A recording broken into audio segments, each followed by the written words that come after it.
పాడనా ప్రభు పాడనా నే పాడనా పాడనా ప్రభు పాడనా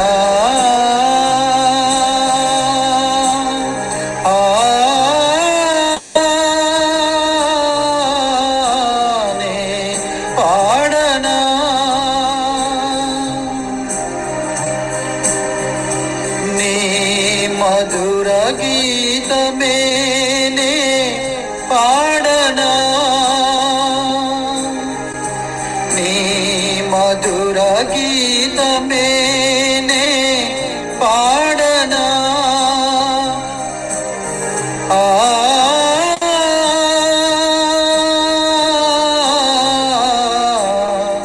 పాడనా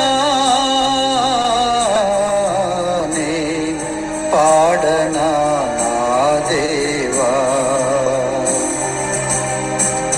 స్వరమండల సితారల ధ్వనులై కోటి స్వరములని రూపమే పాడనా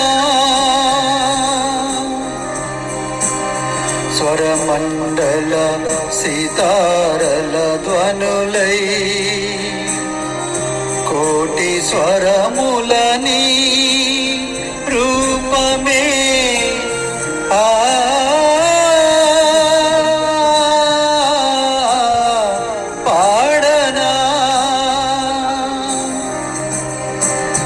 స్వరమండల సితారల ధ్వనులై కోటి స్వరములని జయధ్వనులై పాడనా నా దేవా కీర్తించెదను నా దేవా గణపరతును కీర్తించెదను నా దేవా గణపరతును నిన్ను గణపరతును నా దేవా పాడనా ప్రభు పాడనా పాడనా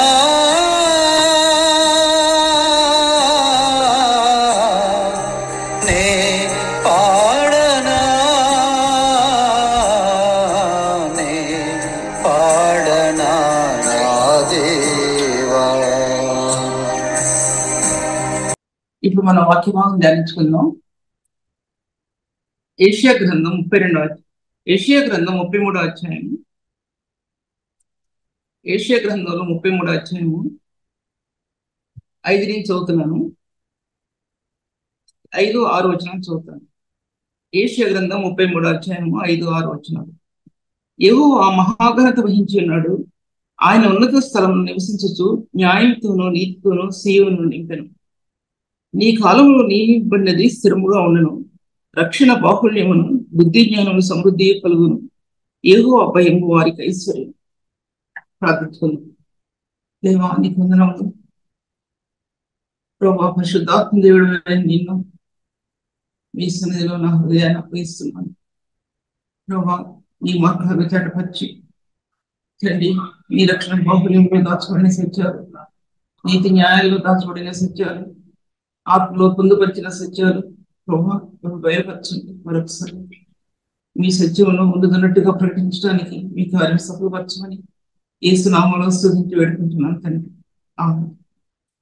ఈ వాక్య భాగాలు చిన్న చిన్న మీటింగ్స్ లో మాట్లాడాను కానీ ఇప్పుడు మాట్లాడే విధానం, దేవుడు నన్ను నడిపించిన విధానం అది వేరుగా ఉంది. ఏషియా గ్రంథంలో కూడా ఎన్నో సత్యాలు దాచిపెట్టాయి, ఎన్నో ప్రవచనాలతో కూడినటువంటిది ఏషియా, ఇర్మియా గ్రంథాలు. ప్రవచనాలతో నిర్మించబడింది, ప్రవచనాలతో కప్పబడింది. ఈ ప్రవచనాలన్నీ కూడా క్రీస్తుని గురించి క్రీస్తుని గురించి తండ్రి దేవుడు బయలుపరిచిన కుమారుడైన క్రీస్తుని గురించి బయలుపరిచినప్పుడు పరిశుద్ధాత్మ దేవుడు ఈ సత్యాలన్నింటినీ కూడా ప్రవక్తల ద్వారా వాటిని మాకు బయలుపరిచాడు. ఏషియా 20 గ్రంథంలో ఉన్నటువంటి ఎన్నో విధాలైన ప్రవచనాలు, ఈ ప్రవచనాలన్నీ కూడా క్రీస్తుని గురించి మాత్రమే బయలుపరచబడ్డాయి, మరి దేవుని గురించి కూడా కాదు. జ్ఞాపకం చేసుకోవాల్సింది. నేను చెప్పే వాక్య భాగం వేరే విధంగా కానీ వేరే వారిని ఏదైనా కించపరిచేది కానీ కాదు, కానీ దేవుని సత్యం ఉన్నది ఉన్నట్టు నా హృదయంలో ఏ రీతిగా ఉందో ఆ రీతిగా ప్రభు నాకు ఏది బయలుపరిచాడో ఆ రీతిగా మీ మధ్యలో చెప్పడానికి నేను ఆశిస్తుంటున్నాను. దేవుని వాక్య భాగం చూసినట్లయితే కనుక యెహోవా మహాఘనత వహించి ఉన్నాడు, ఆయన ఉన్నత స్థలంలో నివసించచ్చు.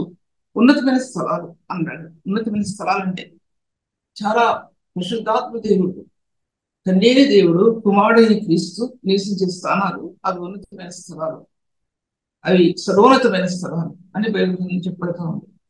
ఉన్నతమైన స్థలాలు అంటే అసలు మన అంతరంగంలో కూడా ఉన్నతమైన స్థలాలు కట్టబడ్డాయి. జ్ఞాపకం తీసుకోవాల్సింది.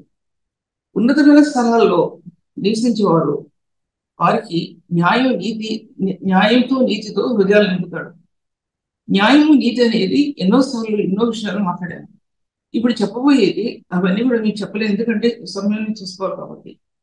తర్వాత ఆయన ఉన్నతమైన స్థలాల్లో నివసించు,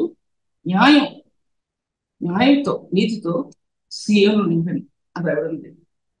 అంటే అర్థం ఏంటంటే పరిశుద్ధమైన స్థలాలు, ఉన్నతమైన స్థలాలు అంటే అది నీ ఆత్మకి ఎప్పుడు అర్థమవుతుందంటే పరిశుద్ధుని యొక్క స్తుతియాగములు ఆత్మకి, నా ఆత్మకు అర్థమైన విషయం మేము చెప్తున్నాను. పరిశుద్ధమైన దేవుని స్తుతించే విషయంలో ఆ స్థానాలు క్రీస్తు యేసు యొక్క రక్తం యొక్క మార్గాలు గుండా పరిశుద్ధాత్మ దేవుడు మనల్ని తొడుకులు లేనప్పుడు ఉన్నతమైన స్థలాల్లో నివసించే ఆ యొక్క సమూహము, దేవదూతల సమూహము దేవుని స్తుతించే స్తుతి ఆరాధన అర్థమవుతుంది. దేవదూతలు స్తుతించే స్తుతి ఆరాధనలో క్రీస్తు యేసు యొక్క పరిశుద్ధ రక్తం మనకు లేదు, కానీ మనం స్తుతించే ఆరాధనలో పరిశుద్ధ క్రీస్తు యేసు యొక్క రక్తం మనలో ఇమిడి ఉంది. ఇప్పుడు ఎఫెసీ రాసిన పత్రిక 3వ అధ్యాయంలో ఆయన అనాది కాల సంకల్పంలో అని రాయబడినప్పుడు దేవదూతలు ఈ పరిచర్యను, నానా విధమైన జ్ఞానాన్ని, లేకపోతే పేతురు రాసిన పత్రికలో ఈ పరిచర్యని దేవదూతలు తొంగి చూడబోతున్నారు. అర్థమవుతుందా? మన ద్వారా నానా విధమైన జ్ఞానం కట్టబడటానికి సంఘమునకు అది పరలోకమందున్నటువంటి ప్రధానులు, అధికారులు, పేతురు రాసిన పత్రికలో దేవదూతలు ఈ పరిచర్యని తొంగి చూడబోతున్నారు. ఎటువంటి పరిచర్య సంఘం చేస్తుందో అనేది. అనాది కాలంలో ఈ బృందంలో మూలరాత్రి వేసినప్పుడు దేవదూతలు ఏ విధంగా స్తుతియాగం చేశారో, నక్షత్రాలు గానం చేసాయో, అలాగే ఆ మార్గాలు నేటి లోకంలో ఎలాగా స్థాపించబడ్డాయో దేవుని యొక్క పరిశుద్ధ రక్తం ద్వారా ఆ స్థానాలు గుండా నేటి పరిశుద్ధమైన సంఘం వెళ్ళటానికి పరిశుద్ధాత్మ దేవుడు క్రీస్తు యేసు యొక్క రక్తాన్ని చేతపట్టుకుని అతి పరిశుద్ధమైన స్థలాల్లో, ఉన్నతమైన స్థలాల్లో, సర్వోన్నతమైన స్థలాల్లో ఆ రక్తం చిందించాడని అది జ్ఞాపకం చేసుకోవాలి. నేను చెప్పే సబ్జెక్ట్ కష్టంగా మీకు అందిస్తున్నప్పటికీ కూడా ఒక వ్యక్తి క్రీస్తులో రక్షణ స్థానంలో నిలబడి ఉంటే ఇది అర్థమవుతుంది, చాలా తేలిగ్గా అర్థమవుతుంది. ఆత్మని రక్షణ స్థానం చెక్కుద్ది, లోపల భాగాన్ని చెప్పుకుంటూ వెళ్తుంది. రక్షణ స్థానం పైన ఉండి ఆ వ్యక్తికి ఏదో చేయడానికి కాదు. రక్షణ స్థానం ఒక వ్యక్తికి అనుగ్రహించాడంటే దేవుడు అంతరే భాగాల్ని చెక్కుద్ది. ఎలా చెబుతుందంటే కీడుని, అపవిత్రతని, అంధకారాన్ని, దేవునికి విరోధమైన కార్యాలన్నింటినీ కూడా చెక్కి తులుచుకుంటూ వెళ్తుంది అనమాట. తులుచుకుంటూ వెళ్తుంది అనే విషయం జ్ఞాపకం చేసుకోవాలి. తర్వాత వాక్య భాగాలు చూసినట్లయితే కనుక ఇంకా ముందుకెళ్తే సర్వోన్నతమైన స్థలాలు అంటే లూకాసు వార్త 2వ అధ్యాయంలో 14వ వచనంలో దాంట్లో రాయబడింది, దేవదూతలు పరలోకం దిగొచ్చినప్పుడు సర్వోన్నతమైన స్థలంలో దేవునికి మహిమయు అని రాయబడింది. ఆయనకి ఇష్టమైన వారికి భూమి మీద సమాధానం కలుగును కాక అని రాయబడింది. సర్వోన్నతమైన పరలోక సైన్య సమూహ దూత కూడా ఉండి సర్వోన్నతమైన స్థలంలో దేవునికి మహిమ అన్నాడు. సర్వోన్నతమైన స్థలాల్లో దేవునికి మహిమ. ఆ దూతలు ఎక్కడి నుంచి వచ్చినాయి అంటే సర్వోన్నతమైన స్థలంలో నుండి భూమికి దిగి వచ్చాయి. ఎందుకంటే క్రీస్తు యేసు అందరి ఆయన పుట్టుక, మరణం, పునరుత్థానం వీటన్నిటి ద్వారా భూమి మీద జనుల్ని సమాధానపరచడానికి దేవుడు ఈ లోకంలోకి తన కుమారుడైన క్రీస్తును పంపాడనే విషయం 7 శతాబ్దాల నుంచి బోధిస్తూ వస్తున్నాం. సేవకులు పరిశుద్ధులు బోధిస్తూ వస్తున్నారు.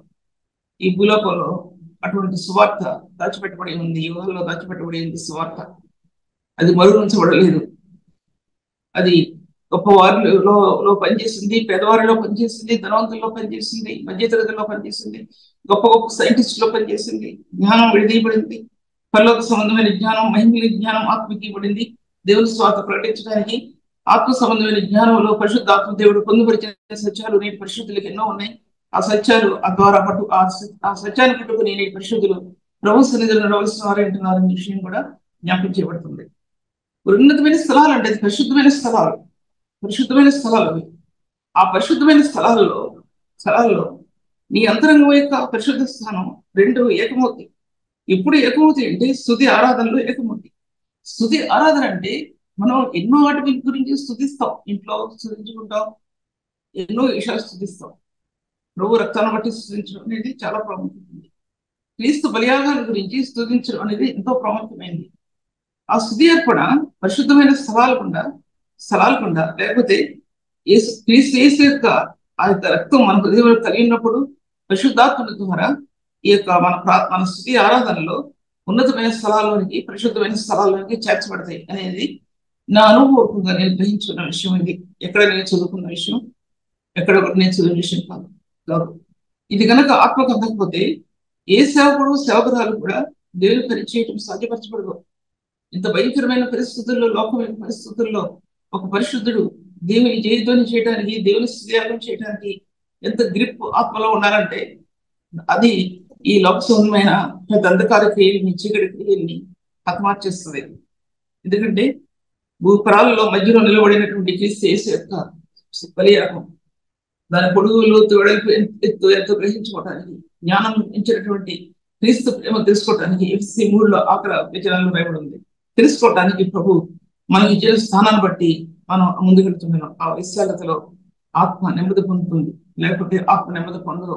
మన మీదకి వచ్చే ఉపద్రవాల్లో, మన మీదకి వచ్చే కష్టాల్లో, మన మీదకి వచ్చే తొందరల్లో వీటన్నిటిని చుట్టూ పెట్టుకుని ఒక వ్యక్తి సేవ చేయడం అనేది దేవుడు తన యొక్క ఆధీనంలోనికి ప్రభు నడిపిస్తున్నాడనే విషయాన్ని కూడా మీకు నేను జ్ఞాపకం చేస్తుంటున్నాను. తర్వాత ఇంకోటి వరకు ఏంటంటే అంతర్యంలో పరిశుద్ధమైన స్థలం ఒక వ్యక్తి జీవితంలో ఉంది. పాపైన మానవుడు దేవుని తెలుసుకున్నట్టులో ఒక స్థానం అయితే, పరిశుద్ధులైన ఒక వ్యక్తి ప్రభువును గ్రహించడం అనేది అతి పరిశుద్ధమైన స్థానాలు వెతుక్కుంటూ పరిశుద్ధుడు బయలుదేరుతాడు. సేవా జీవితం మాత్రం ఖాయం. అతి పరిశుద్ధమైన జీవితాన్ని ఎత్తుక్కుంటూ ఒక సేవకుడు కానీ సేవకురాలు కానీ బయలుదేరుతుంది. ఎందుకంటే ఆ స్థానంలో కనుక ఆ వ్యక్తి లేకపోతే దేవుని యొక్క పరిచర్య, ఉన్నతమైన పరిచర్య ఆత్మకి ఇవ్వడదు. అనేకమైన అబద్ధాలతో, మోసాలతో ఉన్నటువంటి లోకంలో ఏ చిన్న తప్పిదంలో కూడా మనం విడిపోతే ఉంటే అటువంటి పరిచర్య ఆత్మకి ఇవ్వడదు. అటువంటి వారి చేత దేవుడు మహిమపరచబడనే విషయాన్ని పరిశుద్ధులు ఎరిగితే, ఈ పరిశుద్ధులు వారి అంతర్య జీవితంలో ప్రభువును వెతకడంలో అతి పరిశుద్ధమైన స్థానాలు ఎదుగుతారు. అంతర్యంలో అతి పరిశుద్ధమైన స్థానాల కొరకు కన్నీరు కలుస్తారు. ఎందుకంటే పరిశుద్ధమైన పరిచర్య నీ హృదయ అంతరంగంలో పరిశుద్ధ స్థానాలు ఇచ్చి దేవుని యొక్క అతి పరిశుద్ధమైన స్థానాల్లోకి బయలువెళ్తుంది. ముందు బయలువెళ్ళి స్తుతి అర్పణ, స్తుతి యాగం ఎలా నిలబడుతుందో అలాగే పరిశుద్ధమైన పరిచర్య క్రీస్తునందు దేవుని ఎదురు నేను బోధించున్నాననే పరిచర్య ఆత్మగా ఇవ్వబడుతుంది. అప్పటి వరకు సేవ ముందుకెళ్ళడానికి సాధ్యపరచబడదు. మనం అనుకుంటాం చాలా సార్లు ఎంతో మంది సేవ ఫలిస్తుంది. చిన్న చెప్తే ఫలిస్తుంది, చిన్న చెప్తే ఎంతో మంది చూస్తారు, చిన్న చెప్తే ఎంతో మంది దేవుని ఘనంగా చేస్తారు. కానీ పరిశుద్ధ జీవితాల్లో ఈ పాపలోకంలో పరిశుద్ధ జీవితం కోసం, పరిశుద్ధమైన పరిచర్య కోసం ఒక సేవకుడు ఈదుతాడండి, స్విమ్ చేస్తాడు. ఈ లోకంలో ఎలా స్విమ్ చేస్తాడంటే తన ప్రాణాలను తెగించి స్విమ్మింగ్ చేస్తాడు. అంటే ఈదుతాడు అనమాట.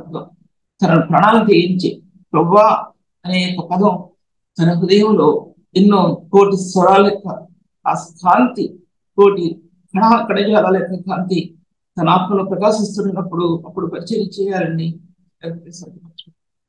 అనే విషయాన్ని ప్రభు మాట్లాడుతున్నాడు. తన అంతర్యంలో పరిశుద్ధ స్థానం అనేది ఏంటంటే అందులో నుంచి బయలుదేరి స్తుతి అర్పణ, పరిశుద్ధ స్థానాల నుంచి అది ఉన్నతమైన స్థలాల్లోనికి, సర్వోన్నతమైన స్థలాల్లోనికి ఎలా వెళ్తుందో అది మీకు చెప్పాను. ఇప్పుడు నేను ఆ పాయింట్ మళ్ళీ నేను దానికి పొడిగించు. తర్వాత అది సియోను స్థానం. సియోను స్థానం అంటే అది సియోను స్థానం, ఒక వ్యక్తి యొక్క సియోను స్థానం. సియోను స్థానం అంటే చాలా పరిపూర్ణమైనది. సియోను స్థానం అంటే పరిపూర్ణమైనది, సంపూర్ణమైనది, సౌందర్యమైనది. పిలాప గ్రంథంలో రాయబడింది. మరి 3వ అధ్యాయం రాయబడంలో నాకు కొంచెం అధ్యయం చెప్పలేదు.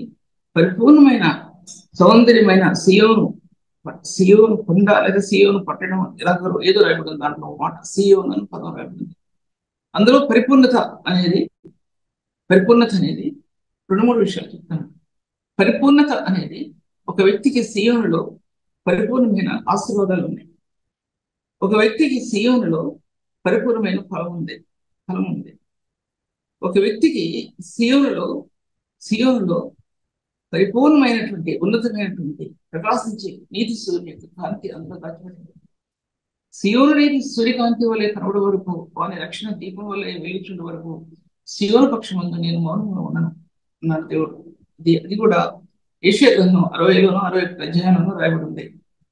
అది నేను రిఫరెన్స్తో చెప్పకపోయినా నేను మాట్లాడేవన్నీ రిఫరెన్సెస్ లేకుండా వాక్యం ఉండదు. అంటే ఫలానా స్థలం అని చెప్పకపోయినా మీకు అర్థం కావాలి, జ్ఞాపకం చేసుకోవాల్సింది. వాక్య భాగాల్లో పరిపూర్ణమైనటువంటి ఫలం ఏంటి? యోహాను పత్రిక 3వ పత్రికలో రాయబడింది, లేదా 2వ పత్రికలో రాయబడింది. పరిపూర్ణమైనటువంటి ఫలం, సంపూర్ణమైన ఆశీర్వాదాలు రోమీ రాసిన పత్రిక 15వ అధ్యాయంలో రాయబడింది. తర్వాత ఇంకోటి చెప్పాను. ఇవన్నీ కూడా ఒక్కో దాంట్లో రాయబడి ఉన్నాయి. దాని ముందు వెనక చూడండి. ఆత్మ పరిపూర్ణత అనేది నడిపించబడుతుంది. ఆత్మ పరిపూర్ణత అనేది క్రీస్తు రక్తం యొక్క పరిపూర్ణత. క్రీస్తు యొక్క రక్తం యొక్క పరిపూర్ణత వాక్యం యొక్క పరిపూర్ణత. 3 మాటలు చెప్పినా సరే ఆ 3 మాటల్లో ఒక వ్యక్తి సాధకం చేస్తే దానిలో నుంచి ఎన్నో మెసేజ్ ప్రిపేర్ చేస్తారు. ఆత్మిక పరిపూర్ణత శిలువ రక్తం యొక్క పరిపూర్ణత కొలస్సీలో రాయబడినటువంటి మానవ స్వరూపిగా తను తాను ఆ పరిపూర్ణతలో దాచిపెట్టబడిన స్థానాలు. రెండోది.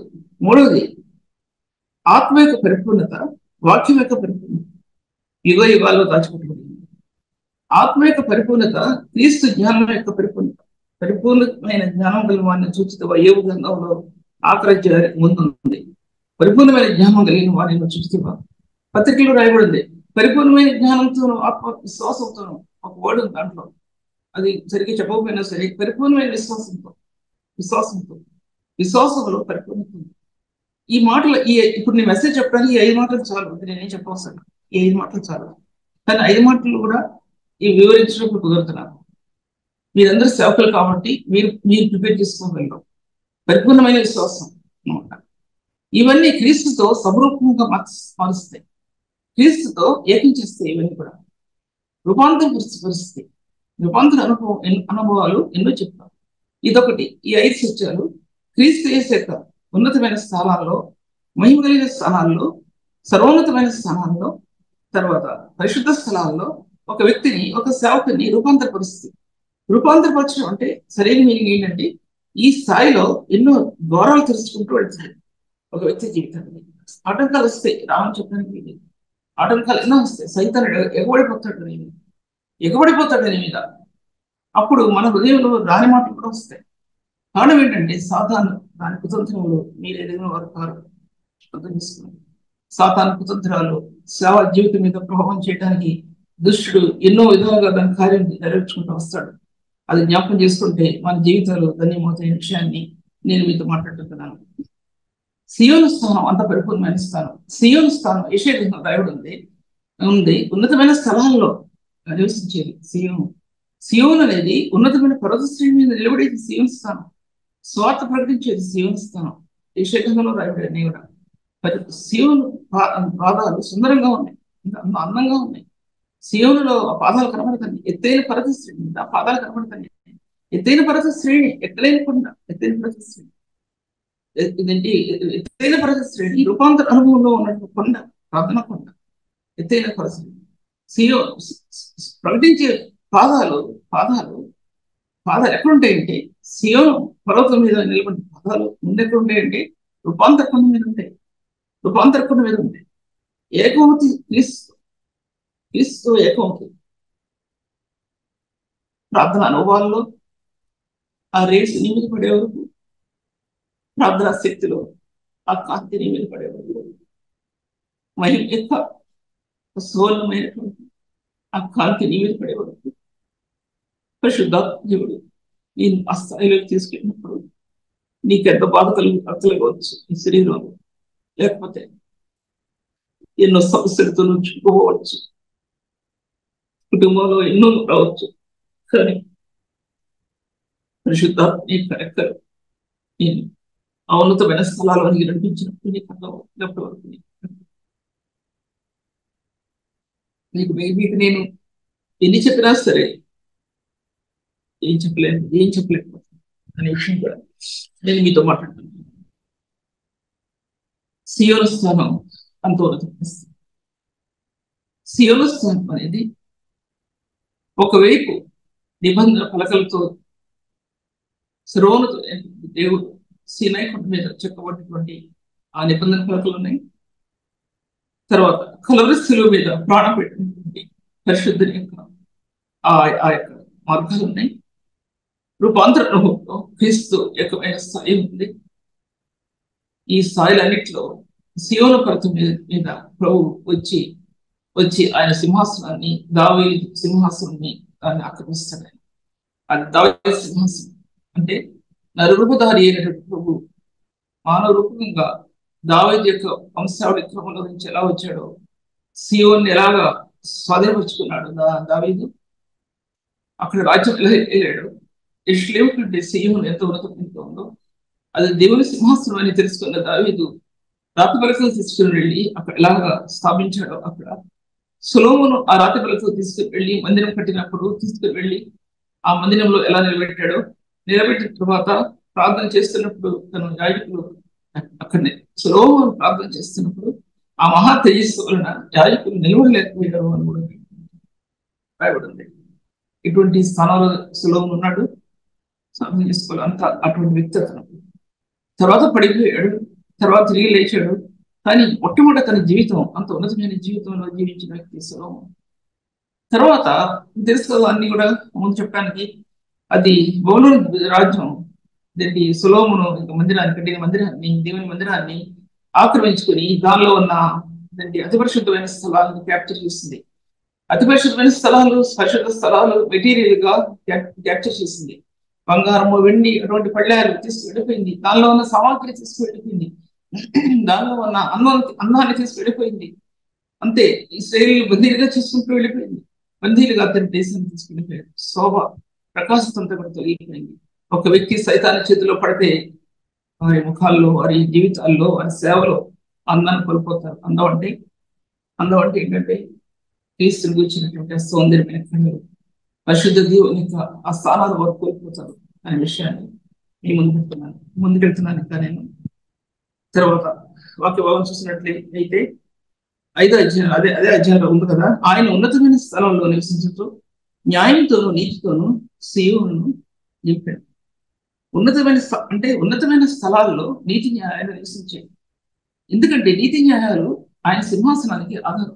నీతి న్యాయాలు ఆయన సింహాసనంలో నిలబడే స్థలం ఏంటంటే నీతి న్యాయం. ఒక సేవకుని జీవితంలో, లేకపోతే ఒక తల్లి జీవితంలో అనుకోండి, ఒక సేవకుని జీవితంలో అనుకోండి, ఒక దేవుని యొక్క సింహాసనం నిలబడటానికి నీతి న్యాయాలు ఆ హృదయంలో ఉండాలి. ఆ హృదయంలో నీతి న్యాయం లేకపోతే ఈ లోకంలో డబ్బు సంపాదించుకోవచ్చు, లేకపోతే ఎన్నో సంఘాలు కట్టొచ్చు, కానీ హృదయంతరంగా శూన్యం అన్నమాట అర్థం. ఒక వ్యక్తి ఒక చిన్న గుడిసెలో నీతి న్యాయాలతో నిలబడి దేవుని సంఘాన్ని కట్టగలిగే సామర్థ్యం ఆ వ్యక్తికి ఉంది. ఎందుకంటే ఆయన పశువుల శాలలో పుట్టాడు. ఆయన పశువుల శాలలో పాకలో పుట్టాడు. ఆయన ఒక సేవకుని జీవితం చిన్న జీవితం అయినా సరే దానిలో ఆ మహిమ ప్రకాశం ఉన్నట్టే కనుక వారి జీవితాలు ఉన్నతమైన స్థలాల్లో నిలబడతాయి. ఉన్నతమైన స్థానాల్లో నిలబడితే అనే విషయాన్ని నేను మీతో మాట్లాడుతున్నాను. అందరూ ఒకసారి గొప్పలో ఏ వ్యక్తి అయినా డబ్బు కోసం ఆశించారా ఆ వ్యక్తి వారి జీవితంలో ఆ డబ్బు ఈలోక సంబంధమైనటువంటి వాటిని ఆశించారా, దేవుని ఆత్మ వారి నుంచి వెళ్ళిపోద్దనే విషయం. కానీ సంస్థాన్ని ఎరిగిన ప్రభు తన బిడ్డల అవసరతను తీర్చుకునే సామర్థ్యం కలిగిన దేవుడు. మా తమ్ముళ్ళు ఉన్నారు, మేమందరం కూడా విలేజ్ లో చిన్న స్కూల్లో చదివేవాడిని. చిన్న స్కూల్లో చదివాం. అక్కడ ఆ విలేజ్ లో కార్లు లేవు, ఎవరికో గొప్ప గొప్ప వాళ్ళు చెప్తే, పెద్ద పెద్ద వెహికల్స్ లేవు, సైకిళ్ళు వాళ్ళు. మమ్మల్ని అయితే మా డాడీ గుర్రం బండిని ఏర్పాటు చేసి, ఒక తోలేతను ఏర్పాటు చేసి కాలేజీ కాదు, చిన్న స్కూల్కి కొంచెం 5 మైళ్ళ దూరంలోకి తీసుకెళ్లేవారు. చిన్న ఏజ్లో 5, 6, 7 క్లాసు అక్కడికి వెళ్ళి చదువుకునేవాడు. మీకు అర్థం అవ్వాలి, ఇంగ్లీష్ మీడియంస్ కాదు చదివి, తెలుగు మీడియం చదివాం. 10th వరకు తెలుగు మీడియం చదివాం. ఇంటర్మీడియట్ ఇంగ్లీష్ ఒక ముక్క రాదు, తెలుగు మీడియం చదివాను. ఇంటర్మీడియట్ చదివిన తర్వాత డిగ్రీలో ఇంగ్లీష్ మీడియం చేశాను నేనైతే. అందరూ అక్కడి నుంచి ఇంగ్లీష్ అనేది మాట్లాడటం నెమ్మదిగా నేర్చుకున్నాను నేను అబ్రాడ్ వెళ్ళిన తర్వాత. అది దేవుడు ఇచ్చినటువంటి కృపది. నేను చెప్పాలంటే మీకు ఎందుకు చెప్తున్నానంటే, నేను ఇంకా బైబిల్ సంబంధించింది 2 సంవత్సరాల కోర్స్ చేశాను నేను.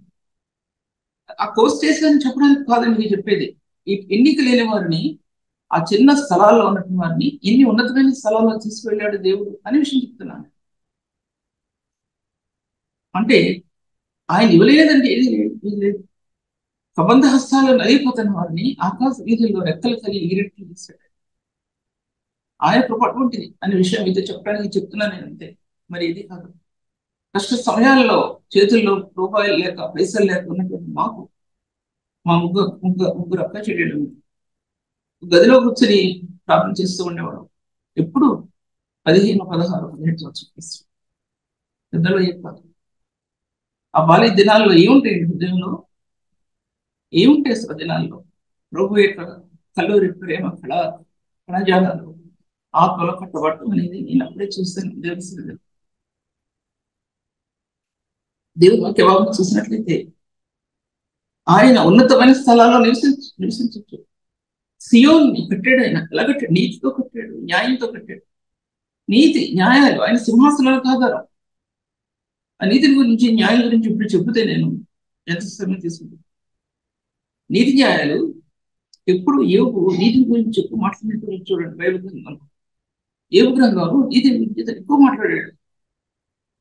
అతను అంటారు వాడు, ఆయన స్నేహితులు, యోగు తాను నీతిమంతుడై ఉన్నాడు అని తలంచుకుని వారికి కూడా కోపం వచ్చేస్తుంది యోగు నీతిని చూస్తే. అటువంటి సమయంలో నీతిని గురించి చాలాసార్లు మాట చెప్పారు. నీతిని వస్త్రంగా నేను ధరించుకున్నాను, అది నన్ను వస్త్రంగా ధరించుకుంది. ఏకమైపోయారు నీతి తను 2 ఏకమైపోయారు. న్యాయం తన హృదయంలో ఏకమైపోయింది. ప్రభు చూసినప్పుడు యోగు కనపడాడు, ఆయన నీతి కనిపించింది, ఆయన నీతి వస్త్రం కనిపించింది. నీతి వస్త్రంలో దాక్కున్నటువంటి యోగు కన్నీటి కనిపించాయి. అందుకోసం పరమగీతాలు అంటాడు, నీ యొక్క కన్నులు ఎలా కనబడుతున్నాయండి? గుబ కన్నులో కనబడుతుంది. ఎక్కడ కనబడుతున్నాయి? నీతి వస్త్రాల్లో కనబడుతుంది. ఎక్కడో కాదు, రోడ్డు మీద కాదు, ఇక్కడక్కడ చూసుకుంటూ చూచి కన్నీరు కాదు, నీతి వస్త్రంలో, క్రీస్తు యొక్క కలవరి యొక్క నీతి వస్త్రంలో ఏ ఒక్క నీరు కనబడుతుంది. మీరు అడగచ్చు, అప్పుడు ప్రభు మరణించలేదు కదా అని. పాప సహితులలో 2 పాపరహితుడు పుట్టగలిగిన ఎంత మేలు అన్నాడు. అప్పటి నుంచి ఏ ఎదురు చూస్తున్నాడు? క్రీస్తు. యేసేపు పరిశుద్ధ జీవితంలో ప్రకాశించినప్పుడు ఆ నీతి వస్త్రం 1000 సంవత్సరాల్లో రాబోయే క్రీస్తు యొక్క నీతిలోనికి, పరిశుద్ధులు తన హృదయం ప్రవేశించినప్పుడు ఇటువంటి ఆశీర్వాదాలు తను పొందాడు. ఒకసారి ఆలోచించుకుంది. పురాతన పర్వత శ్రేణిలో నుంచి ఆశీర్వాదాలు పొందగలిగాడు. పురాతన పర్వత శ్రేణి, ఆదికాల పర్వతాలు, పురాతన పర్వతాలు, నిశ్చితమైన పర్వత శిఖరాల్లో, ఆ శ్రేణిలో ఆశీర్వాదాలు పొందగలిగాడండి. క్రీస్తు పొందిన ఆశీర్వాదాలు తను పొందగలిగాడు.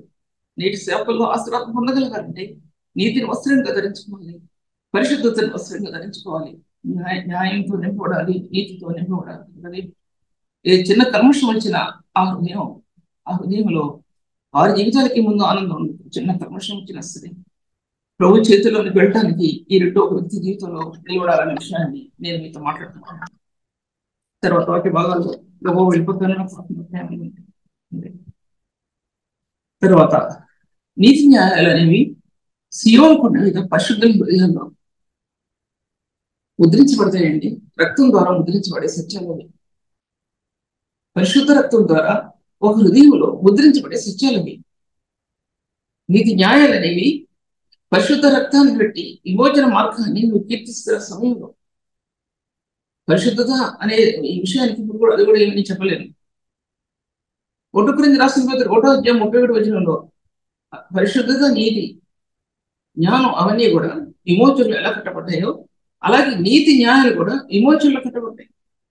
నీవు క్రీస్తుకి విమోచన మార్గాల్లో నువ్వు నడిచే కొలది, ఆ మార్గాల్లో నువ్వు నడుస్తూ ఆయన కీర్తించే కొలది ఒక పరిశుద్ధాత్మ దేవుని యొక్క మహిమయుక్తమైన వెలుగు నీ ఆత్మలో నిలబడడం చూస్తాం. అది స్తుతి ఆరాధన. ఒక వ్యక్తి స్తుతించడానికి వేగిరపడేది అది. మనం ఏం చెప్తున్నామో వాక్య భాగాలు వారికి అర్థం అవ్వాలి. ఏం చెప్తున్నాము పైపోయిందంతా కూడా స్తుతి ఆరాధన కాదు. అంతరంగంలో నీ దేవునితో నీకు సంబంధం అది స్తుతి ఆరాధన. నీతో దేవునితో ఏకమైన అనుభవం అది స్తుతి ఆరాధన. అందులో నుంచి పరిచర్య కావాలి నేటి సంఘానికి. అందులో నుంచి నువ్వు తయారు చేసినటువంటి పరిచర్య, నువ్వు తయారు చేసినటువంటి ఆ నమూనా అంతా కూడా దేవుని సన్నిధికి యాగంగా అర్పణగా తీసుకురాబడాలి. అప్పుడు అది అది ప్రతిఫలిస్తుంది, పరిమళిస్తుంది, లేదా సాధ్యపరచబడదు. ఒక వ్యక్తి తన సొంతంగా ఏ పని కూడా చేయలేడని చెప్తున్నా. మనకి ఏదేదో నిలబడి చెప్పాలంటే ఏదేదో పాడాలంటే కుదరదండి. వ్యక్తిగత జీవితంలో ఒక వ్యక్తి క్రీస్తునందు ఉన్నతమైన స్థానాల్లో నిలబడపోతే కనుక క్రీస్తు యేసునందు ఉన్నతమైన పరిచర్య ఇవ్వబడదనే విషయాన్ని నేను మీతో మాట్లాడుతున్నాను. తర్వాత యోబు గ్రంథంలో 8వ అధ్యాయం 6-7 వచనాల్లో నీవు పవిత్రుడై యథార్థవంతుడైన ఎడల నిశ్చయంగా ఆయన శ్రద్ధ నిలిపి నీ నీతికి తగినట్లుగా నీ నివాసమును వర్ధన చేయి. దాంట్లో రాయబడి ఉంది యోబు గ్రంథంలో 8వ అధ్యాయంలో 6-7 వచనాల్లో రాయబడి ఉంది. ఆ రీతిలో నిలబడితే ఆత్మ సంబంధమైన మార్గంలో నిలబడతాడు. శరీర సంబంధమైన అవసరత తీరుస్తాడు ఆయన. నేను చెప్తున్న విషయాన్ని నేను ఎందుకంటే నీ నీతికి తగినట్లుగా నీ నివాస స్థలాలు వర్ధలు చేస్తాడు. అందులో పరిపూర్ణమైన ఆశీర్వాదం ఉంది, అందులో పరిపూర్ణమైన ఫలం ఉంది. నువ్వు మహాభివృద్ధితో ఉంటే చిన్న నీతి కిరణం నీలో ప్రవేశిస్తుంది, నీ ప్రార్థనలో ప్రవేశిస్తే, నీ ఆరాధనలో ప్రవేశిస్తే, నీ అంతరంగ జీవితంలో నీతి చిన్న కిరణం అంటే ప్రకాశమైన చిన్నది నీలో ప్రవేశిస్తే, మత్స్యతోలకు నీలో ప్రకాశిస్తే అది నేను ఉన్నతమైన స్థలాల్లోనికి ఆ మత్స్యతోలకు ప్రకాశిస్తుంది. నీతో ఒక బంగారాన్ని ఇచ్చినప్పుడు ఒక చిన్న మత్స్యతోలకు మనకి ఇస్తాడు. అదే మత్స్యతోలుతో మన జ్యువెల్ ఇస్తారు మనకి. అలాగే క్రీస్తు యేసునందు మత్స్యతోలుక దేవుడు క్రీస్తు రక్తం ద్వారా ఆ మత్స్యతోలుక నీ హృదయంలో ఆ యొక్క మేలిమి, నీ హృదయంలో ఆ యొక్క కాంతి చిన్నది మహిమ యొక్క కిరణం అంటే పెద్దలు చెప్పట్ల, చిన్న డాట్ నీ హృదయంలో ఉంటే అది ఎక్కడికి వెళ్తుందంటే నీతో పాటు నీ ప్రార్థనలోనికి, నీ యాజకత్వంలోనికి, నీ స్తుతి ఆరాధనలోనికి అది వెళ్ళి నిన్ను నీ పరిశుద్ధాత్మ ద్వారా నేను ఉన్నతమైన మార్గాన్ని నీకు తెలియపరుస్తుంది. బైబిల్ గ్రంథంలో తెలియపరుస్తుంది. ఆరాధనలో నీకు రెవల్యూషన్ ఉంటుంది. ఒక వ్యక్తికి ఆరాధనలో రెవల్యూషన్ ఉంటుంది. రెవల్యూషన్ అంటే ప్రత్యక్షత ఉంటుంది. ఆ ప్రత్యక్షత నీకు తెలియనటువంటి ప్రత్యక్షత ఆ ఆరాధనలో ప్రభుత్వం నువ్వు ఏకమైనప్పుడు అనుకోవచ్చు, వీళ్ళున్నారు వాళ్ళున్నారు అనుకోవచ్చు. ఆ సమయంలో అది మనకు జ్ఞాపకం రాదు. సేవకుడు ఆరాధన సంఘం నిలబడి ఆరాధిస్తుంటే, స్టేజ్ మీద నిలబడి సేవకుడు ఆరాధిస్తుంటే సంఘం ఆశీర్వాదకరమైన మార్గంలో నడుస్తుంది. సేవకుడి మాట వినకపోతే ఇంకా సంఘం పరిస్థితి ఏంటి? సేవకుడి ఇటు తిరుగుతూ ఉంటే సెలవుచ్చుకుని ఇంకా సభ్యులేంటి? ఆ యొక్క మార్గాల్లో ఎవరు నిలబడగలుగుతుంటున్నారు? నేను అనుభవం చెప్తున్నానండి. మీతో మిమ్మల్ని విమర్శించడం, ఏదో వారిని విమర్శించడం కాదు. అక్కడ విమర్శనాత్మకమైన మనసు నాకు ఉండదు. ప్రభు కోసం నీ హృదయాన్ని సిద్ధపరచుకున్న హృదయాన్ని నువ్వు బోధిస్తున్నప్పుడు అక్కడ యథార్థత కనబడాలండి, నీతి కనబడాలి, న్యాయం కనబడాలి. ఆ నీతి న్యాయం లేకుండా వాక్య ఉపదేశాలు చేస్తే నీ వెనక ముందు నడుస్తుంటే వెనక ఇన్ని మాట్లాడతారు అని మాట్లాడతారు. అది చెప్పనవసరం లేదు, కేడనాస్పదమైన మాట్లాడతారు. పైకి భక్తిని పోయి చేసిన ఒరిజినల్ గా వెనకబడే అనే మాటలు ఆ చెడు శ్వాసన వెనక నుంచి వస్తుంది. కాబట్టి ఎన్ని మాటలు అంటారో అనే మాటలు అంటారండి. పరిశుద్ధుడైనటువంటి సేవకుని యొక్క జీవితం అంత ఉన్నతమైన స్థాయిలో నిలవకపోతే సాధ్యపరచబడదు అనమాట. నువ్వు మహాభివృద్ధి పొందుతావు. ఇప్పుడు మన జీవితాల్లో ఒక్కసారి మహాభివృద్ధి పొందామని చూస్తారండి. దాంట్లో యథార్థత కనబడదు, దానిలో నీతి కనబడదు, దానిలో పరిశుద్ధత కనబడదు, పడజాలాలు కనబడవు. క్రీస్తు యేసు యొక్క మహిమ యొక్క ప్రకాశం అక్కడ ఎలా నిలబడి ఉంటుందండి? నిలబడి ఉంటుంది, సాధ్యపరచబడదు. తర్వాత సియోను స్థానం ఏంటంటే, సియోను స్థానం ఎన్నో మార్గాలు కూడా నడిచిందండి. సియోను స్థానం ఎన్నో మార్గాలు కూడా నడిచింది. దాంట్లో రాస్తాడు, దాంట్లో తర్వాత రక్షణ బాహుళ్యము బుద్ధి జ్ఞానము సమృద్ధియు కలుగును. 6వ వచనము, 33వ వచనంలో ఏషియా రక్షణ బాహుళ్యం. రక్షణ బాహుళ్యం అంటే నీ సాల్వేషన్ లో అబెండెన్స్. అబెండెన్స్ అంటే సమృద్ధి, చాలినంత సమృద్ధి నీ రక్షణలో. ఆ వర్డ్ తెలుగులో నాకు తెలియక ఇంగ్లీష్ లో చూస్తే అబెండెన్స్ అంటే సమృద్ధి, చాలినంత సమృద్ధి నీ సాల్వేషన్, చాలినంత జ్ఞానం, వివేకం ఈ రక్షణలో. నీకు ఇచ్చిన రక్షణ ఎంతో అపురూపమైనటువంటి, సుందరమైనటువంటి, ఈ లోకంలో లేనటువంటిది, ఈ లోకం చూడనటువంటిది, పరమనంద పరిశుద్ధులు చూచేది, పరమనంద దేవుడు ఇచ్చినటువంటిది, ఈ లోకంలో పరిశుద్ధులు చూచినటువంటి పరిశుద్ధులు, అతి పరిశుద్ధులు అందరికి కూడా తెలియదు. నేను చెప్తున్నాను, నేను ఆరాధిస్తుంటే ఏం ఆరాధన అనుకునే పెద్ద 3 మంది ఉన్నారండి సేవకులు. ఏంటి ఆరాధన అనుకునే వాళ్ళు ఉన్నారండి. కారణం ఏంటంటే వారి హృదయంలో రక్షణ లేక స్థానం లేదు. ప్రకాశించే మహిమ కణాలు లేవు, కణజాలాలు లేవు. ఆ కణజాలాలు నీ అంతరంలో ఉన్నవి. కణజాలాలు క్రీస్తు మహిమలోకి, ఆ మహిమ నీకే ఆ రేస్ అక్కడికి ఇంకెక్కడికి వెళ్ళడం అర్థం అవుతుందా? నీలో ఉన్న రక్షణ యొక్క స్థాయి, రక్షణ యొక్క సామర్థ్యం, నీ గుండెలో పెట్టినటువంటి ఆ రక్షణ యొక్క అబెండెన్స్ అనేది, సమృద్ధి అనేది, సమృద్ధి అయినటువంటి ఆజ్యం, సమృద్ధి అయినటువంటి ఆసక్తి, సంపన్నత, దానిలో ఉన్నట్టు విలువ, అత్యధికమైన విలువ, ఆ గుండెలో నుంచి, క్రీస్తు యొక్క మార్గాల్లో నుంచి పరిశుద్ధాత్మ దేవుడు నిన్ను క్రీస్తు యొక్క మహిమ యొక్క ఫోకస్ తీసుకెళ్తాడు. మీకు అర్థం కాకపోయినా నేను చెప్తున్నాను అంతే. అర్థం చేసుకుంటే నేను వాట్సాప్ మెసేజ్ ఇస్తున్నాను. దీంట్లో కూడా 4 మెసేజ్లు ఈ విషయాలు మాట్లాడాను. ఎందుకంటే ప్రభు నాకు ఇచ్చినటువంటిది నేను మాట్లాడాలంతే. ఎన్ని సిద్ధపరచుకోవాలనుకున్నా నా హృదయానికి ప్రభు తాకినటువంటి సత్యాలు మాట్లాడాలి. అది ప్రభు నాకు ఇచ్చిన పరిచయం. రక్షణ యొక్క దాంట్లో నీతి న్యాయాలు ఉన్నాయి. అందులో జ్ఞానం యొక్క సమృద్ధి ఉంది. బుద్ధి జ్ఞానం యొక్క సమృద్ధి. జ్ఞానం యెహోవా యందు భయభక్తులు కలిగి ఉంటే జ్ఞానంలోకి ఎలాగో యెహోవా యందు భయభక్తులు కలిగి ఉంట ఐశ్వర్యం అన్నాడండి. కింది రాయబడి ఉంది, కింద యెహోవా భయము వారికి ఐశ్వర్యం. యెహోవా భయము వారికి ఐశ్వర్యం. భయపడాలండి జీవితం. ప్రభువుకు భయపడేవాడు సంఘంలో కూడా ఎంతో పరిశుద్ధ జీవితాన్ని జీవిస్తాడు. ఒక మాట అనటానికి ఎవరిని కూడా తొందరపడరు. ఎవరు కూడా పరిశుద్ధి. సంఘంలో జరిగే కార్యాలు ఎన్ని దొరుకుతాయో, ఎన్ని వస్తాయో, వాటన్నిటిలో పరిశుద్ధులు ఎంత నిశ్చలంగా ఉంటారంటే, ఎందుకంటే ఏ మాత్రం తొందరపడినా సరే ఇటువంటి అవాంతరాలు వస్తాయో అటువంటి సమయంలో పరిశుద్ధులు దాగి విజ్ఞాపన చేస్తారండి. దాంట్లో రాయబడి ఉంది కింద, వారి సూర్యులు బయట రోదనలు చేస్తున్నారు, సమాధాన రాయి వారులు గౌరవంగా ఏడుస్తున్నారు. ఎందుకంటే రాజమార్గాలు, ఏ మార్గాలు? సంఘంలో రాజమార్గాలు, పరిశుద్ధుడు సంచరించే రాజమార్గాలు కనబడటం లేదు ఈ దినాల్లో. రాజమార్గాలు, రారాజని క్రీస్తు ఆయన నడిచే మార్గాలు, ఆయన సియోను గుమ్మాలు గుండా నడిచేటువంటి ఆ మార్గాలు నేటి సింహ వ్యవస్థలో కనబడటం లేదు. ఎంత కనబడినా సరే ఒక 20%, 30% కనబడుతుంది. అంత ఉన్నతమైన కనబడుతుంది. మనం కోరి ఎవరో తెచ్చుకొని వాక్యం బోధించమంటే దాంట్లో మనల్ని సంతృప్తి పరిచి, అంటే మనల్ని సంతృప్తి పరచమంటే ఆత్మను సంతృప్తి పరిచేవారు కొంతమంది ఉంటారు. 10 మందిని పిలిస్తే ఒక్కళ్ళే ఉండొచ్చు. పరిస్థితులు అలా అయిపోయినాయి ఈ దినాల్లో. అలాగైపోయింది. సంఘ పరిస్థితులు ఎలా ఉన్నారో వేరే వాళ్ళు తెచ్చి బోధించమంటే దానిలో ఉన్న సమృద్ధి మన ఆత్మని నింపటం లేదు. వారు సరిగ్గా బోధించట్లేదు అంటల్లా. సమృద్ధి, ఆ సమృద్ధి మన ఆత్మలు నింపలేకపోతున్నారు. ఎందుకంటే వ్యక్తిగత జీవితం అంత పరిశుద్ధాత్మ మూలంగా ఆ జ్ఞానం యొక్క సమృద్ధితో ఒక సేవకునికి జీవితం నింపటం అనేది అంతకంటే బ్లెస్సింగ్ ఇంకోటి లేదండి. అంతకంటే బ్లెస్సింగ్ ఇంకోటి లేదు. సంతృప్తి పరుస్తాడు దేవుడి కుటుంబాన్ని, ఆ బిడ్డల్ని సంతృప్తి పరుస్తాడు దేవుడి కుటుంబం. దేవుడు అందుకోసం దాంట్లో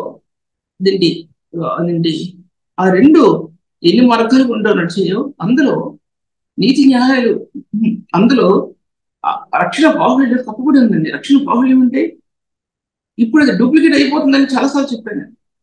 అది కనుక దాన్ని కనుక అనుసరిస్తే రక్షణని ఒక వ్యక్తి నీ ఆత్మలో ప్రకాశించే రక్షణలో నువ్వు ఎదగాలంటే ఆ బాహుళ్యం ఆ సమృద్ధిని కలగాలంటే ఎన్నో విడిచిపెట్టేయాలండి. జీవితంలో ఎన్నో విడిచిపెట్టేయాలి. నీ స్వకీయంగా నీకు సంతోషాన్ని ఇచ్చే క్రియలు, నీ కళ్ళకి సంతోషాన్ని ఇచ్చే క్రియలు, ఆ స్థానాలు, నీ ఆత్మీయ జీవితాన్ని కాకుండా శరీరాన్ని సంతృప్తిపరిచే స్థానాలు, ఏదో విధంగా కుటుంబం పోషించబడాలి, డబ్బు కావాలి అనుకునే ఆ స్థానం, అటువంటి స్థానాలు లెక్కలేని స్థానాలు ఉంటాయండి. సేవకులనే కాదు, పరిశుద్ధులను ఒక సేవకుల గురించి చెప్పడం లేదండి. ఇవన్నీ నాకు మీకు ఎలా తెలుసు అంటే, ఎందుకు తెలుసు అంటే, నాకు ఎలా తెలుసు అంటే, నేను చెప్పేది ఒక్క విషయం చెప్తున్నాను. ఇవన్నీ నాకు ఎలా తెలుసు అంటే, యంగ్ ఏజ్ లో ప్రభువుని అంగీకరించి బాల్య దినాల్లో ప్రభువుని అంగీకరించినప్పుడు పరిశుద్ధాత్మ దేవుని యొక్క స్వరం నాతో మాట్లాడటం, బైబిల్ గ్రంథం చదువుతున్నప్పుడు ఒక్కొక్క దానికి అర్థం నా ఆత్మకి దేవుడు వివరించాడు. అప్పుడు చర్చి లేదండి, మా చర్చికి ఎవరు ఈ చర్చ్ బ్యాక్గ్రౌండ్ లేదు. బైబిల్ చదువుతుంటే ఆత్మ దేవుడు ఒక్కొక్క వాక్యానికి వివరణ ఇచ్చేవాడండి. వివరణ ఇచ్చినప్పుడు గంటలు గంటలు గంటలు గంటలు బైబిల్ చదివేదాన్ని. ఇప్పుడు నేను సంపాదించుకుంది కాదండి, ఆ దినాల్లోనే సంపాదించుకుని నేను పెద్ద బోధకులు లేకపోతానని కాదు. నేను ఇప్పుడు పెద్ద బోధకులు లేకపోతే సామాన్యమైన హౌస్ వైఫ్ నేను, సామాన్యమైన హౌస్ వైఫ్.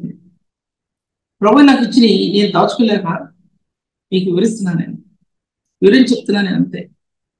నేనేమి సంఘ పాస్టర్ అని కాదు, ఏమీ కాదండి, నథింగ్, నాకేమీ లేదు. నాకుంది ఏంటంటే ప్రభు నాకు ఉన్నాడు, నా ఎదురుగా ఆయన ఉన్నాడు, ఆయన ఎదురుగా నేను ఉన్నాను అంతే. ఆయన కోసం నేను చేసే ఈ పరిచర్యది అంతే. ఏ స్వలాభాన్ని ఆశించి కానీ, ఎక్కడ వరకు ఏదో వస్తుందని కానీ ఏ ఆధారాలు లేవు, ఎక్కడ వర్గాలు లేవు. కానీ ఒక మాట చెప్తున్నానండి, సియోను కుమారి ఆయన ఇచ్చి బహుమానం ఆయన నేను సియోను కుమారికి బహుమానం తీసుకుని వస్తున్నాను, సియోను కుమార్తె తెలియజే అన్నాడు. ఆకాశం వైపు కన్నులెత్తి ఏడుస్తున్నాను, సూర్య చంద్ర నక్షత్రాల వైపు చూచి కన్నులెత్తి ఏడుస్తున్నాను, అబ్బా అని పిలుస్తున్నాను దేవుణ్ణి. కానీ ప్రభు నా అవసరం తీర్చిన విధానం, దుష్టుల చేతుల నుండి, దుష్టుల పళ్ళలో నుంచి నాకు రావాల్సిన ఆస్తిని ప్రభు నాకు ఇచ్చినప్పుడు ఎవరు కూడా శ్రద్ధని ఏం చేయలేకపోయారు. అటువంటి పరిశుద్ధుడైన ప్రభు ఆయన ఇచ్చినటువంటి దాన్ని తిరిగి ఆయన చేతుల్లో పెట్టడానికి ప్రభు నాకు ఇచ్చిన ఈ స్థానాలు చాలా విలువైన స్థానాలు, మామూలు స్థానం. అందుకోసం రక్షణ బాహుళ్యం అనేది ఆత్మకు అర్థమైందండి. అతి పరిశుద్ధమైన ఉన్నతమైన మార్గాల నుంచి దిగి వచ్చిన ప్రభు, సియోను మార్గాలకు దిగి వచ్చిన ప్రభు, ఉన్నతమైన స్థలాల నుంచి, సర్వోన్నతమైన స్థలాల నుంచి దిగి వచ్చిన ముందుకు వెళ్తున్నానండి. నాకు సమస్యప్పుడు అది ఆ రక్షణ సమృద్ధిలో ఆత్మకు తెలియపరిచారండి. అక్కడ జరగాలి అది ఆర్పద్దు. అది ఆర్పివేస్తే జీవితాల్లో ఎవరికి ఏది కూడా మిగలదనే విషయాన్ని నేను మీతో మాట్లాడుతున్నాను. అందుకోసం సాల్వేషన్ అనేది అంత విలువైంది. తర్వాత సియోను యొక్క భయం అంటే యెహోవా భయం, అంటే సియోనులో దాచిపెట్టబడినటువంటి భయంతో ఆ రక్షణ కొనసాగిస్తున్నప్పుడు యెహోవా భయం ఏంటంటే వారికి ఐశ్వర్యం ఇచ్చింది. భయం, ప్రభువును బట్టి భయపడే వ్యక్తి, ప్రభువును పెట్టి భయపడే వ్యక్తికి ఆశీర్వాదాలు పోకోగలండి. మనుషులు చూస్తున్నారని కాదు, నీ అంతరంగంలో దాచబడి ఉన్న కార్యాలని ప్రభు చూస్తున్నాడని విరిగి ఉంటే అది వారికి ఐశ్వర్యంగా మారిపోయింది. ఎవరు ఐశ్వర్యంగా ఒకరిని చేయలేరు. ఏమి ఇచ్చినా వాళ్ళు ఇచ్చే తునకలు, వాళ్ళు ఇచ్చే గుప్పిడి వారి జీవితాలకి ఏవి ఆశీర్వాదకరంగా మారదు. ప్రభు ఇచ్చే ఆశీర్వాదాలు నీ కుటుంబం మీద, నీవు పిండి తొట్టి మీద, నీ గృహం మీద, నీ బిడ్డల మీద, నీ పంట మీద, నీ ఫలం మీద అన్నాడు పాత నిబంధనలు. ప్రతి దాని మీద నీ ఆశీర్వాదం. నువ్వు ఎక్కడ పడితే అక్కడ నీకు ఆశీర్వాదం. నీ కాలు ఎక్కడ పడితే అక్కడ ఆశీర్వాదం. నువ్వు ఎవరింట్లో వాక్యం చెప్తే అక్కడ ఆశీర్వాదం. ఏ గృహంలో ప్రభువుని గురించి నువ్వు తెలియజెప్తావో, ప్రార్థిస్తావో వాళ్ళకి ఆశీర్వాదం. వాళ్ళకి 10 ఆశీర్వాదం వెళ్తే నీకు 90 ఆశీర్వాదానికి తిరిగి వస్తుంది. 90 ఆశీర్వాదానికి తిరిగి వస్తుంది. జ్ఞాపకం చేసుకొని ముందుకు వెళ్తున్నాను నేను. యెహోవా భయం, యెహోవా భయం అండి, ప్రభువుని బట్టి భయం. యెహోవా భయం జ్ఞానంలోకి ఎలా మూలమో యెహోవా భయం ఐశ్వర్యకు మూలం. ఐశ్వర్యంకు మూలం అండి. ఐశ్వర్యం, ప్రభు మనకి ఇచ్చిన ఐశ్వర్యంలో ఈ రక్షణ ఎలా దాచిపెట్టబడి ఉందో, ప్రభు మనకి ఇచ్చిన ఐశ్వర్యంలో అంత శక్తి దాచిపెట్టబడి ఉంది. నీకు ఇచ్చిన ఐశ్వర్యం సంఘాలు కట్టబడితే, నీకు ఇచ్చిన ఐశ్వర్యం కుటుంబాలు కట్టబడితే, నీకు ఇచ్చిన ఐశ్వర్యం తక్కువే, ఎక్కువేం కాదు. ఆయన కుడి చేతిలో నీకు ఇచ్చాడు కాబట్టి దానిలో మలినం లేదు, దానిలో వేరే విధాలుగా సంపాదించే డబ్బు లేదు, అపవిత్రమైన డబ్బులు లేవు, లేకపోతే మనం ఏదో మోసం చేసి సంపాదించుకున్న డబ్బులు లేవు. క్రీస్తు యేసునందు ఆయన ఆయన కుడి చేతిలో నీకు ఇచ్చాడండి ఐశ్వర్యం. ఐశ్వర్యం కొంచెం అయినా సరే, చిన్న రొట్టె ముక్క అండి, చిన్న చేపలు అని అనుకుందాం. అది 5,000 మందికి 7,000 మందికి ఎలా పంచిపెట్టబడిందో నీకు ఇచ్చిన ఆశీర్వాదం తరగని సంపద అయిపోతుంది. 2 లక్షలు 10 లక్షలు బ్యాంకులో ఉన్నా ఆయన ఇచ్చింది అయితే సంపద తరగదు. ఎన్నో చర్చలు కడతాం, ఎంతో మందికి సహాయం చేస్తామండి. ఎందుకంటే ఆయన సంపదతో కట్టబడాలి సంఘాలు. ఏదో కోట్లు సంపాదించి అటువంటి వాళ్ళు ఇవ్వలేరండి. ఒక ₹1,00,000 కోట్లు సంపాదించాను, డబ్బు అది ఎవరికి ఉపయోగపడదు, దేవుని సంఘానికి అసలు ఉపయోగపడదండి. విషయం చెప్తున్నాను. తర్వాత రాజమార్గాలు పాడైపోయాయి, రాజమార్గాలు అన్నాడండి. అది కూడా నేను వివరించలేదు, అర్థం చేసుకోండి. తర్వాత ఒక మాట చెప్తాను. తర్వాత ఏషియా గ్రంథంలో 61 అధ్యాయంలో 61 అధ్యాయంలో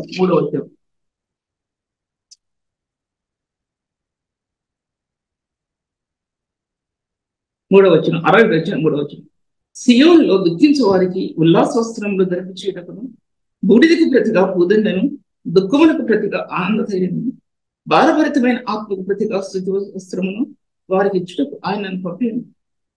ఏమన్నాడు? సియోన్లో దుఃఖించే వారికి అన్నాడండి. ఇంతవరకు సియోన్లో ఉన్నవారికి, సియోన్లో నిలబడిన వారికి, సియోన్లో స్తుతించే వారికి, లేకపోతే ఆరాధించే వారికి విషయం మాట్లాడుకున్నాం. ఇక్కడ అన్నాడు సియోన్లో దుఃఖించే వారికి అన్నాడండి. విలాప వాక్యాలు అంటాడు, సియోను తీసుకుని వెళ్ళి, సియోను కుమార్తెను తీసుకుని వెళ్ళి ఆ యొక్క ద్రాక్షల తొట్టులు వేసాడు. తీసుకుని ద్రాక్షల తొట్టు ఎవరు వేసాడండి? సియోను కుమార్తెను వేసాడండి. ద్రాక్షల తొట్టులు వేసి కాళ్ళతో తొక్కేశాడండి. కాళ్ళతో తొక్కేశాడు ద్రాక్ష పండుని రసం కోసం. ఎందుకంటే అటువంటి జీవితంలో మన మధ్యలో ఉన్న వారిలో ద్రాక్ష తొట్టులు వేసి కాళ్ళతో తొక్కేశాడండి ఆయన. ఎందుకంటే అందులో నుంచి రసం రావాలి, మాధుర్యం రావాలి, తన మాధుర్యం రావాలి అంటున్నాడు. దాంట్లో తిరిగి అంటున్నాడు ఆయన దీంట్లో 63వ వచనంలో, సియోనులో దుఃఖించే వారికి ఉల్లాసవస్త్రాలు ధరించేయటం లేదు, బూడిదకు ప్రతిగా పూదండ. బూడిద జీవితంలో బూడిద అయిపోయిందని అనుకున్న రోజులు నా జీవితంలో చాలా ఉన్నాయండి. నా జీవితం బూడిద అయిపోయింది అనుకున్న దినాలు చాలా ఉన్నాయి. అలా అనుకుని ఎవరిని బాధ పెడితే ఎవరు ఏడుస్తారని ఎవరిని బాధ పెట్టుకున్నా నా గుండెల్లో దుఃఖాన్ని భరించడానికి చాలా రోజులు ఉన్నాయండి, భరించిన రోజులు. ఎవరు ఈ లోకంలో నా కుటుంబం కన్నీళ్ళు చూస్తే వాళ్ళు దిగులు చెందుతారని వాళ్ళు చూడకుండా రాత్రులు గడిపిన దినాలు ఎన్నో ఉన్నాయి. బూడిదైపోయింది జీవితం అనుకున్నట్టు, సేవ బూడిదైపోయింది అనుకున్నాను నా జీవితం. అటువంటిది దేవుడు బూడిదకు ప్రతిగా పూదండ అంటే అలంకరించబడినటువంటి పువ్వులు. ఒక గులాబీ పువ్వులు ఉన్నాయంటే ఎక్కడ అలంకరించబడతాయండి? ఎంతో మంది మెడల్లో అలంకరించబడతాయి.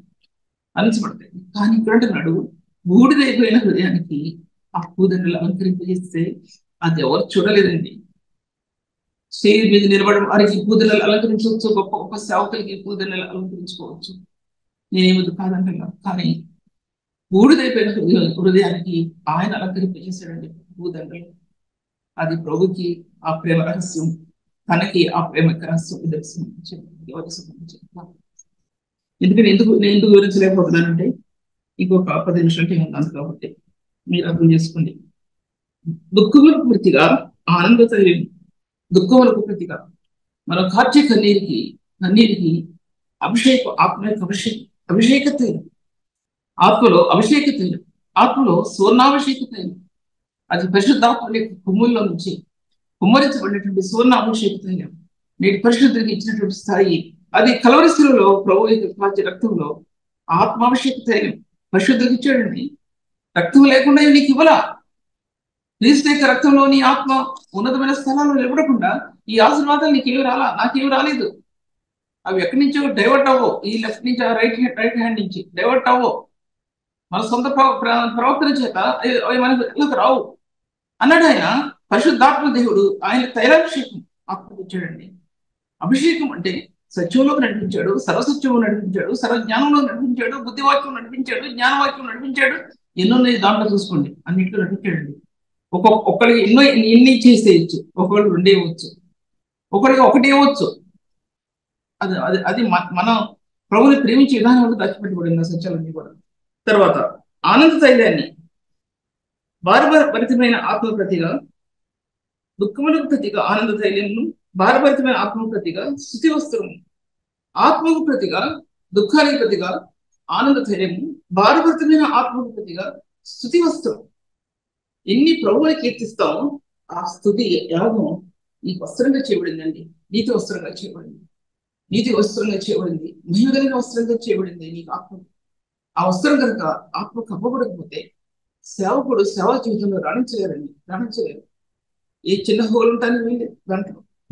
ఆయన కప్పే వస్త్రం పరిపూర్ణమైనది. ఆయన కప్పే వస్త్రం సంపూర్ణమైన వస్త్రం. మనల్ని కప్పుతాడు ఆయన. అలా హృదయాన్ని కప్పుతాడు, సేవని కప్పుతాడు, పరిచర్యని కప్పుతాడు ఆయన. అలా కప్పినప్పుడు ఆ సేవ యొక్క ఫలం చాలా అత్యధికంగా ఉంటుందనే విషయాన్ని నేను మీతో మాట్లాడుతున్నాను.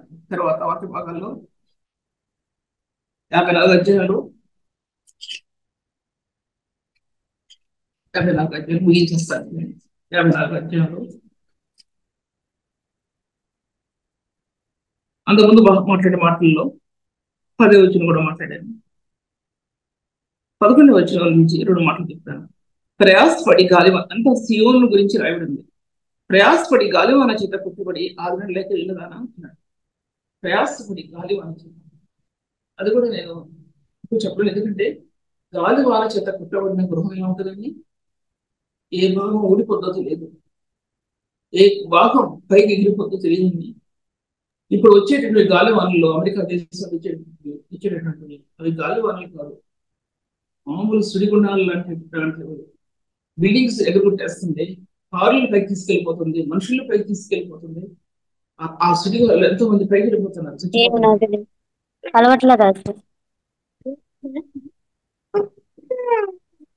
జ్ఞాపకం చేసుకోండి దయచేసి, మ్యూట్ చేసుకోమన్నప్పుడు ఒకసారి చూసుకోండి మీది ఆన్ అయిందో లేదో. తర్వాత వాక్య భాగాల్లో గాలివాన చేత కొట్టబడి నాడు. ఎంతమంది కుటుంబాలు గాలివాన చేత కొట్టబడుతున్నాయండి. మన సగవ్యవస్థలో మనం ఉన్నప్పుడు ఎక్కడ చూసినా కష్టాలే, ఎక్కడ చూసినా శ్రమలే, ఎక్కడ చూసినా వాదంతో నింపబడినటువంటి సంఘం, గాయపరచబడుతున్న సంఘం. అంటున్నాడు ఆయన నేను నీలాంజనములతో నీ కట్టడం కట్టుకు. నీలాంజనాలు అంటే కలర్ఫుల్ స్టోన్స్ అనేవి. నీలాంజనం కలర్ఫుల్ స్టోన్స్ అనేవి ఒక స్టోన్ కాదు, 12 రకాలైన స్టోన్స్ అని. అది తీసుకుంటా కూడా నేను 5 నిమిషాలు ముగించాను. 5 నిమిషాలు ముగించినా కూడా నేను చెప్పలేను. 12 రకాలైన స్టోన్స్ అండి ఇవి. అందులో యెహోవా నామం ఆయన తన కుమారుడైన క్రీస్తు నామాన్ని 12 అనుభవాలతో 12 నామాలతో చెప్పాడండి. Colourful stones. నిన్ను గాలివాన చేతలు కొట్టబడ్డా నీ హృదయాంతరంగం 12 రత్నాల చేత కట్టబడింది. ఉన్నతమైన స్థలాలు కట్టబడ్డాయి, పరిశుద్ధమైన స్థలాలు కట్టబడ్డాయి, నీతియుక్తమైన స్థలాలు కట్టబడ్డాయి. అవి నీకు యాజకత్వంలో కట్టబడ్డాయి, నీ సేవలో కట్టబడ్డాయి, నీ కుటుంబంలో కట్టబడ్డాయి, నీ అంతరంగంలో ఉన్నతమైన మార్గంలో కట్టబడ్డాయి. ఆ 12 రాళ్ళు, ఆ 12 రాళ్ళ యొక్క మహిమ యొక్క స్థానాలు, క్రీస్తు యొక్క మహిమ యొక్క స్థానాలు అవి. క్రీస్తు యొక్క రక్తం ద్వారా మహిమ ఆత్మకు ప్రసరించింది. క్రీస్తు యొక్క రక్తం లేని హృదయానికి వాటి విలువ తెలియదు. ఒంటి మీద ధరించుకోవడానికి ఇష్టపడతారు, కానీ ఆత్మలో ప్రభు యొక్క స్థానాలు పొందుకోవడానికి ఇష్టపడరు. ఎంతో విలువైన రాళ్ళు ఉన్నాయి ఈ లోకంలో, కానీ ఆ విలువైన రాళ్ళు నిశ్చిత పరశ్రేణి చేత చెప్పబడిన రాళ్ళు ఎవరంటే ఎవరంటే ఉన్నతమైన పర్వతాల చేతిలో నుంచి చెక్కబడిన రాళ్ళు ఉన్నాయి. నవరత్నాలు అంటారు, కానీ నేను 12 రత్నాలు చెప్తున్నా. బయట 12 రత్నాలు. కానీ నిశ్చిత పరశ్రేణి చెక్కబడినటువంటి 12 రత్నాలు ప్రభు అయిన యేసు ఆయన చెక్కబడ్డాడు. నిశ్చిత పరశ్రేణి నుంచి అన్నాడు ఆయన, నీ నీలాంజనములతో నీ కట్టడాలు ఎలా కడతానంటే, నీ సేవను ఎలా కడతానంటే, నీ పరిచర్యను ఎలా కడతానంటే, నేను నీ కుటుంబాన్ని ఎలా కడతానంటే, నీ బిడ్డలను ఎలా కడతానంటే, నేను ప్రయాసపడి గాలివాన చేత కొట్టబడి ఆదరణలోకి ఉన్నదానా అన్నాడు దేవుడు అక్కడ. నేను ఎలా కడతానంటే నీ కుటుంబాన్ని 12 రత్నాల చేత ఆ కట్టడాలు కడతా. ఈ వాక్య భాగాన్ని మమ్మీ నేను మీ ఇల్లు ఉన్నాము హాలిడేస్ విదేశాలు ఈ వాక్య భాగం ఒకసారి చదువమ్మా అన్నారు. 54 అధ్యాయంలో 14 వచనం నుంచి కింద వరకు చదువు అన్నారు. ఒకసారి చదువు అన్నారు. ఏంటంటే ప్రభు నాకు ఇచ్చిన వాగ్దానాలు మళ్ళీ నేను చాలా శ్రమలో ఉన్నప్పుడు ప్రభు నాకు ఇచ్చిన వాగ్దానాలు మళ్ళీ అంటే చదివాను. చదివిన తర్వాత ఇవి ఎన్నోసార్లు నాకు జ్ఞాపకం వచ్చాయి. అలాగే తన బిడ్డల్ని దేవుడు అలాగే కట్టాడండి. ఆ 7 బిడ్డలని అలాగే కట్టాడు. ఏ వాగ్దానం అయితే ఇచ్చాడో ఆ వాగ్దానాన్ని చేత కట్టాడు. ఇప్పుడు మన పిల్లల్ని మా పిల్లల్ని అలాగే కట్టాడు దేవుడు. అలా కడతాడు దేవుడు. భవిష్యత్ వర్తమాన కాలంలో ఉన్న ఈ ప్రవచన వాక్యం రాబో తరానికి, ఇప్పుడు తరానికి కూడా ఆశీర్వాదకరంగా చేయబడుతుందండి. ఆశీర్వాదకరంగా చేయబడుతుంది. నేను శరీర సంబంధంగా చెప్పిన ఆత్మ సంబంధం విషయాల మీద మాట్లాడుతాను. నీలాంజనంతో నీ కట్టడాలు కడతాను. ఆ 12 రత్నాలతో నీ సేవలు కడతాను. నీ సేవ 12 రత్నాల మధ్య కట్టబడుతుంది. 12 రత్నాలు కూడా ఒక్కొక్క రత్నానికి ఒక్కొక్క అర్థం ఉంది. ఒకదానికి అవన్నీ కూడా చెప్పడం కుదురుతుందా? ఎప్పుడైనా చెప్తాను, కానీ ఇప్పుడు ఒకటి కూడా చెప్తాను. ఒకటి, నీలములతో కిందనాడు నీలములతో నీ పునాదులు లేదు. నీలంతో పునాది వేస్తారు. నీలం తీసేసేట దైవత్వానికి సంబంధించింది నీలం. ఆ దైవత్వంతో నీ ఆత్మ పునాది వేయబడితేనే ఆ దైవత్వంలో దాచబడి అయినటువంటి క్రీస్తు రక్తం అనేది విలువ అనేది జ్ఞాపకం అర్థమవుతుంది. సినాయకుడి మీద మండే మహిమను చూపించాడు. మండే మహిమను ఆ మహిమ పడితే బతకరు. దాంట్లో అగ్ని 24-28 దినోపాండంలో క్రీస్తు యొక్క నీలకాంతమైన ఆయనకి దైవత్వం యొక్క మహిమ చూపించాడు. సినాయకుండ మీద ఉన్నటువంటి మండే అగ్ని వంటి మహిమ కొన్ని అధ్యాయాలకు వచ్చేప్పటికి నీలకాంతమైన మహిమగా ఆ స్థానం రూపాంతరపరచబడింది. ఈ రూపాంతరపరచబడిన నూతన నిబంధనకు వచ్చేప్పటికి కలవరేక స్థానంలో తీసుకుంది. కలవరి స్థానానికి ఈటి స్థానానికి మధ్యలో రూపాంతర స్థానం ఉంది. రూపాంతర స్థానం తర్వాత కలవరి స్థానం. నీకు ఇచ్చినటువంటి ఆ సంపద నీలములతో నేను ఊహించేస్తున్నాను. టైం అయిపోయింది కాబట్టి దయతో క్షమించండి, ఎందుకంటే ఊహించలేకపోతున్నాను. దేవుడి వాక్యం దీవించిన కాక చిన్న ప్రార్థన 1 నిమిషం ప్రార్థిస్తాను. పరిశుద్ధాత్మ దేవుడు వెళ్తుంది. నీవు ఇచ్చిన సత్యాలకి నీకు ఎన్నో వందనాలు. నువ్వు తెలియవచ్చిన మక్కలకి ఎన్నో వందనాలు. తండ్రి, నీ వాక్యం పంచడం అనేది నా ప్రాణం కంటే వినగా ఎంచుకున్నాను తండ్రి. నా కోరిక కంటే వినగా ఎంచుకున్నాను పోమా దేవా. ఎందుకంటే నీ వాక్యం అటువంటిది. ఈ బిడ్డలందరినీ ఆశ్రయించి ఎన్న హృదయాల్లో ఆ రేస్ పడాలి, జీవితాలు ఉన్నతమైన స్థానాల్లో నిలబడాలి. మీరు ఆశ్రయించాలి. నన్ను నా కుటుంబంలో కూడా మీ సన్నిధించి నడిపించండి. ఆరోగ్యం ఇచ్చి బలపరచండి. ఈ బిడ్డలందరికీ ఆరోగ్యం బలాలు ఇచ్చి నడిపించమని, సేవను ఆశ్రయించమని యేసునామములో స్తుతించి వేడుకుంటున్నాను.